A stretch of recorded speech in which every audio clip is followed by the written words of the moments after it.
Determining the maximum allowable ampacity for multiple non-jacketed metal-clad cables bundled together involves several steps based on the National Electrical Code.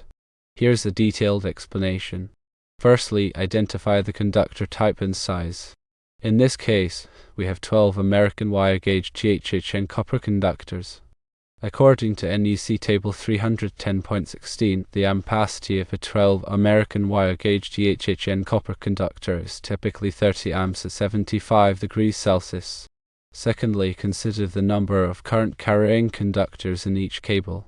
Each metal-clad cable contains 2 current carrying conductors. Thirdly, count the total number of metal-clad cables bundled together. There are 10 metal-clad cables. Fourthly, determine if a derating factor applies due to bundling. Since the metal-clad cables are bundled together for a length exceeding 24 inches, a derating factor must be applied according to NEC Table 310.15 Current. The derating factors are based on the number of current carrying conductors in the bundle. To determine the number of current carrying conductors, multiply the number of metal-clad cables by the number of current carrying conductors in each cable, which is 10 cables times 2 conductors per cable, equaling 20 current carrying conductors. Fifthly, find the appropriate derating factor from NEC Table 310.15 Current. For 20 current carrying conductors, the derating factor is 50%. Sixthly, calculate the derated ampacity. Multiply the initial ampacity of the 12 American wire gauge THHN conductor, which is 30 amps, by the derating factor of 50% or 0.50. Therefore, 30 amps times 0.50 equals 15 amps. Seventhly, consider the termination temperature limitations. The circuit breakers have 75 degrees Celsius terminations. Refer to NEC Section 110.14 Code, which requires that conductors be selected and used so that they do not exceed the temperature rating of the terminations. Since the initial ampacity of 30 amps is based on the 75 degrees Celsius column of Table 310.16 and the termination temperature is also 75 degrees Celsius, no further adjustment is needed for termination temperature. However, the derated ampacity of 15 amps is significantly lower than the initial ampacity. Eighthly, determine the maximum allowable overcurrent protection. The calculated derated ampacity is 15 amps. However, NEC Section 240.4d provides specific rules for overcurrent protection of 10, 12, and 14 American wire gauge conductors.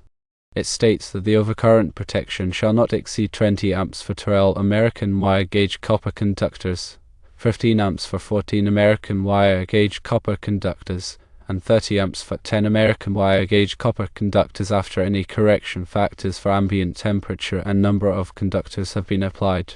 Ninthly, reconcile the derated ampacity with the overcurrent protection rule.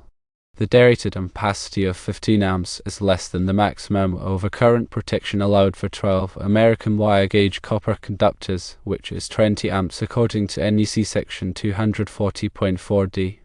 Tenthly, consider the specific application. In this case, the load is lighting. Check for any specific requirements in Article 210 or Article 410 of the NEC that might further restrict the overcurrent protection.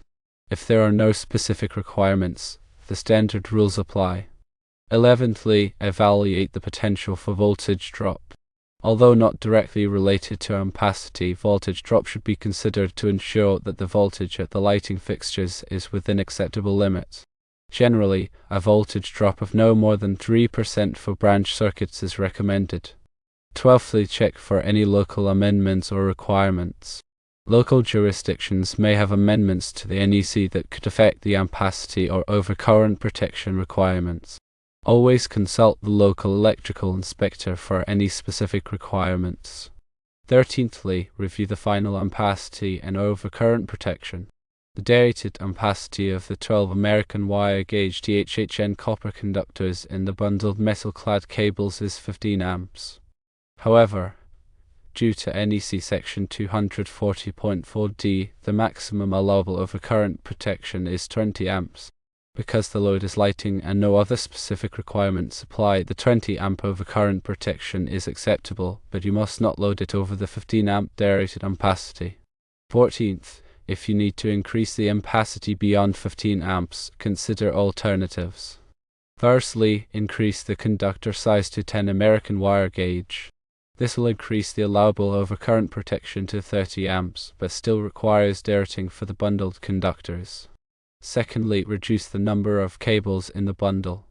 This will reduce the derating factor, allowing for a higher ampacity. Thirdly, separate the cables.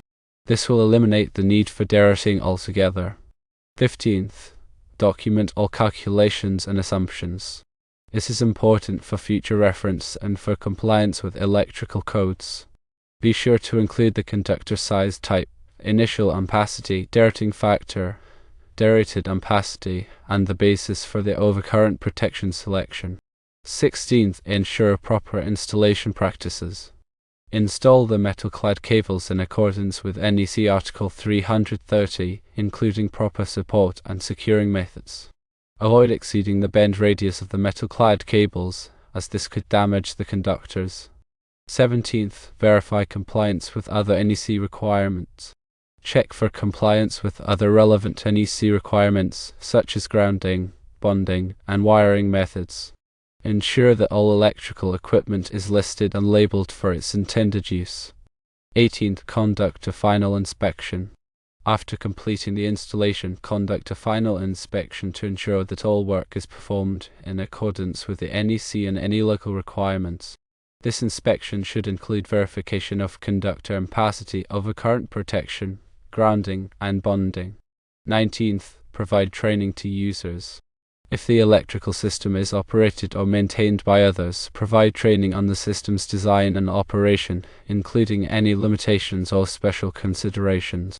This will help to ensure the continued safe and reliable operation of the system.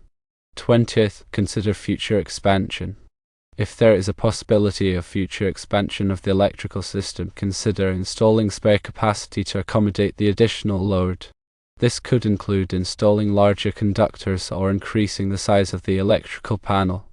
The maximum circuit ampacity rating of the 10 non-jacketed metal-clad cables bundled together longer than 24 inches, each cable containing two 12 American wire gauge THHN copper current carrying conductors supplied from breakers having 75 degrees Celsius terminations for lighting loads should not exceed 15 amps after derating.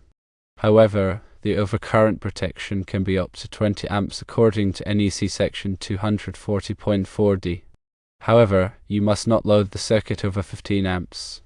Therefore, the selection of 25 amps is not correct because the cables are bundled, the conductors are THHN, the breaker termination temperature is 75 degrees Celsius, there are two conductors per cable and the cable is MC.